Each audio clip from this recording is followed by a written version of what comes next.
డిఎస్సీలో అక్రమాలు జరిగాయని వాటిపైనే పోరాటం కొనసాగిస్తామని మాజీ మంత్రి పేర్ని నాని అన్నారు. జిల్లా కలెక్టర్లకు ఈ నెల 31న వినతి పత్రాలు సమర్పిస్తామని చెప్పారు. వచ్చే నెల 6 నుంచి 9 వరకు 4 రోజుల పాటు అన్ని నియోజకవర్గాల్లో రిలే నిరాహార దీక్షలు చేస్తామన్నారు. ఆగస్టు 10న అన్ని నియోజకవర్గాల్లో ర్యాలీలు నిర్వహిస్తామన్నారు.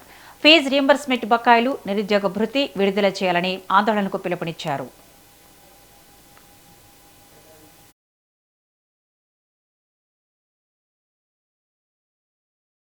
ఆంధ్రప్రదేశ్ రాష్ట్ర విద్యాశాఖ మంత్రి నారా లోకేష్ గారు మీడియా ముందు పెద్ద పెద్ద మాటలు చెప్తారు, మాటలు కోటలు దాటిస్తారు, కార్యకర్తలతో చప్పట్లు కొట్టించుకుంటాకి సొల్లు కబుర్లు ఎన్నో చెప్తారు.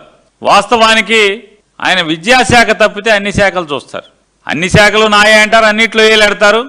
ఏ మంత్రిని పనిచేయనివాడు విద్యాశాఖను మాత్రం గాలికి వదిలేస్తారు. కేవలం విద్యాశాఖను ఎందుకు వాడుకున్నాడా అంటే ఆయన డిఎస్సి రిక్రూట్మెంట్ అనే దాన్ని భ్రష్టు పట్టిస్తాకి మాత్రమే నారా లోకేష్ గారు విద్యాశాఖ మాచ్యులుగా తన పదవిని వాడుకున్న పరిస్థితి మనకు కనపడుతుంది. 2025 డిఎస్సిలో అసలు మొదలు పెడతామే.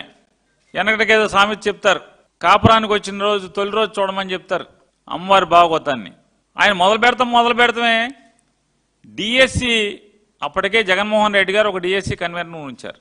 డిఎస్సి కన్వీనర్ ఒకవేళ అతను నచ్చలేదు, లేదు అతన్ని తరిమేసి ఇంకొక డిఎస్సి కన్వీనర్ వీళ్ళు మెచ్చినా, వీళ్ళకి నచ్చినా, వీళ్ళు ఎంచుకున్నా ఇంకొక అధికారిని డిఎస్సి కన్వీనర్గా పెట్టుకోవచ్చు.